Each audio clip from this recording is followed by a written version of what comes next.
va terminer, Benoît, avec le câble GBP USD et la paire qui est en rebond. Elle a retesté les 1,16, toujours situé dans un biseau. Le câble devrait être soumis à pas mal de volatilité cette semaine. On en parlait avec la Fed qui devrait porter son taux directeur à 4% mercredi prochain. Il y aura aussi la BCE qu'on va scruter, la BOE. Oui, la Fed et la BOE. En fait, on est dans une période de banque centrale. On a eu donc la Banque centrale européenne, on en parlait tout à l'heure la semaine dernière. De 1,25, on est passé à 2. On va avoir cette semaine la Fed, effectivement, où on va logiquement passer de 3,25 à 4.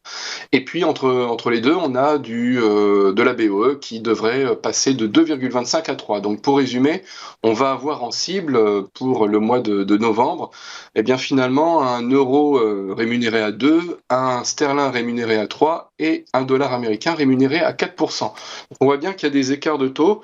On voit bien qu'il y a un effet de carry trade, on en a parlé tout à l'heure, avec un fort effet sur l'euro-dollar, un moindre effet sur le câble, sur GBP USD, dont le graphique est affiché. Et de fait, comme les décisions n'ont pas encore été annoncées, qu'on n'a pas surtout la teneur des discours, eh bien on reste toujours dans cet effet de biseau, donc un biseau qui est quand même un peu différent en termes de bornes par rapport à l'euro-dollar, mais qui reste sur le fond un petit peu dans le même esprit et avec évidemment un effet de retard. Donc on devrait logiquement sortir de ce biseau, évidemment comme d'habitude, puisque les biseaux ont une fin avec leur pointe qui est nommée. On devrait sortir donc aux 3/4 à peu près de la période, c'est-à-dire en gros dans les moments à venir.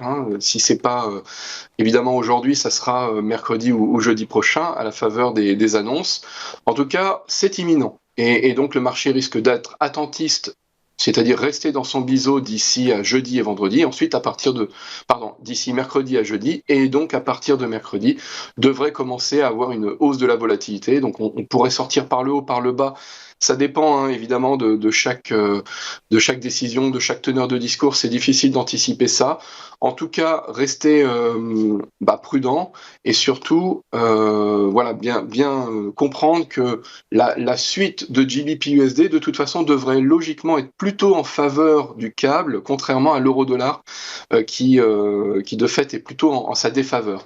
Donc on a un effet différent entre la paire que l'on a sous les yeux, là, le GBP USD, qui est différent par rapport à l'euro-dollar. L'euro-dollar devrait donc, pour synthétiser ma pensée, devrait plutôt aller vers le long terme, vers le bas, tandis que le GBP USD devrait plutôt, à long terme, entre guillemets, continuer sa progression vers le haut.